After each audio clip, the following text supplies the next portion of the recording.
Everyone, welcome back to All About Financial Aid. I'm John Mazzilli, and today I wanted to make a video about a topic for you, which is the top 5 mistakes we see when people are filling out the FAFSA. So, as you all know, the FAFSA is the most important document that you're going to fill out for financial aid. That is what lets us know that you're interested in receiving a financial aid package and that we're going to use that information to calculate something for you, okay? So let's get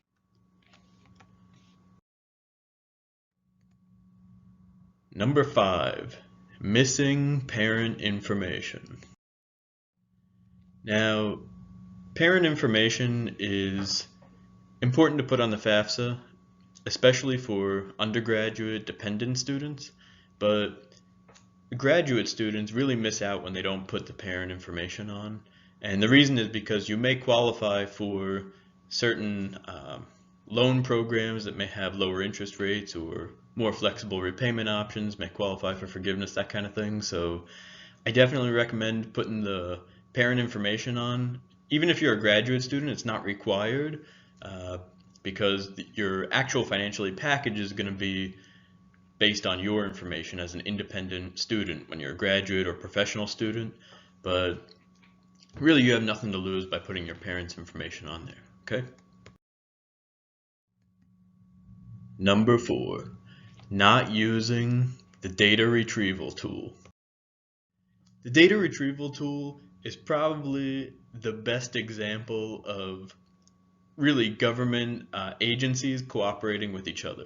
And what it is the Department of Education is allowed to, with your permission, pull your information directly from the IRS using the data retrieval tool. This means you won't have to go and dig up your tax returns and manually put that information into the FAFSA, because it can come directly from the IRS and fill that section of the FAFSA in. Like we mentioned in number 5, you wanted to use your parents' information. Your parents can also use the DRT to transfer their information to your FAFSA as well. I definitely recommend you doing this.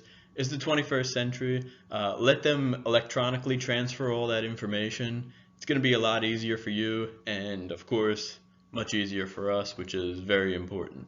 So make sure you use that data retrieval tool from the IRS. Also, as a side note, a few days after that, the IRS does need to let you know that the Department of Education accessed your information, so you'll receive a letter in the mail at your home address saying that your information was transferred from the IRS to the Department of Education using the DRT. Okay. Number 3, the wrong grade level. Putting the wrong grade level on the FAFSA is a very common mistake that we see. We see it for graduate and professional students, sure. Sometimes they'll put that they're an undergraduate student, but really this is a problem for students who are in an undergraduate program when they're going for like a second bachelor's degree. So say you studied something, now you want to change careers and you go back to school maybe for nursing when you had already received a bachelor's degree. A lot of students, believe it or not, will actually put that they're a graduate student because they've already graduated. They have a bachelor's degree already. But if you're going to be enrolled in an undergraduate program, you need to check that undergraduate box. So make sure you do check the correct grade level. Again, if you're not sure, just give us a call in the office or your financial aid office if you're not at our school, and you can ask them, which box you need to check for the grade level that you're going to be in. Okay. Number 2, the wrong school code. Putting the wrong school code on the FAFSA is a major problem. Even worse is putting no school code at all. Luckily, this is easily correctable.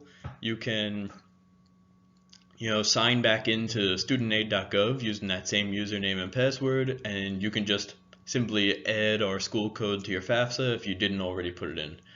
Sometimes if you're applying to several different schools, you may put several school codes in, but if you didn't put ours in or you put the wrong school code in, then you'll have to go back in and put that school code, because that school code is you telling the Department of Education please send my FAFSA to this school. And then once we receive it, then we can access it and we can design an aid package for you. We see the wrong school code sometimes, especially because our aid office services schools with different school codes. So for example, with us, we do UT Health, we do MD Anderson, and we do UT Tyler. And we see this a lot with students enrolled at the Graduate School of Biomedical Sciences with us. So at GSBS, it's a cooperative program between UT Health and MD Anderson. But students sometimes see that MD Anderson logo and they think, oh, I'm going to be at MD Anderson, but they're not. They're at UT Health. Same thing, if you enroll in one of the MD Anderson programs, you may have accidentally put the UT Health school code in. Like I said, it's not a problem. You can always log back into the FAFSA and put in the correct school code. That's not a problem. But if you can't figure out why, the time is getting close to the semester starting, you haven't received a financial aid award yet, usually it's one of these 5 problems, and a lot of times it's the wrong school code. Okay. And number 1, the wrong aid year.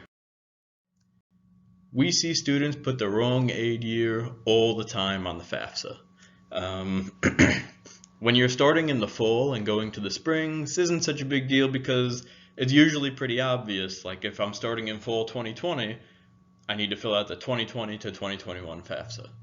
But it's really tricky because when you sign into that FAFSA website, there's 2 different options. So right now you can select the 2020 to 2021 FAFSA or the 2021 to 22 FAFSA. Now students who are starting in the spring semester or the summer semester may think, well, I'm starting in 2021, so I'm going to fill out the 21-22 FAFSA. But the aid year is still the 2020 to 2021 aid year, so you would need to fill out that one. Luckily, this one has a simple fix. If you're not sure, just do both, because most likely we'll probably need both anyway. So say you're starting in the spring of 2021. Great, you filled out the FAFSA for the 2020 to 2021, but you're going to be continuing anyway, probably for at least a year, so why not fill out the 21-22 FAFSA anyway? Likewise, if you filled out the 21-22 FAFSA, but you actually realize you're going to need the 20 to 21 FAFSA also, you can just log back in and fill that one in the studentaid.gov website. And like I said, a lot of these, it's a simple fix, but why not just avoid the mistakes? First of all, especially if it's the wrong aid year, just do both of them. If you're not sure, do both of them.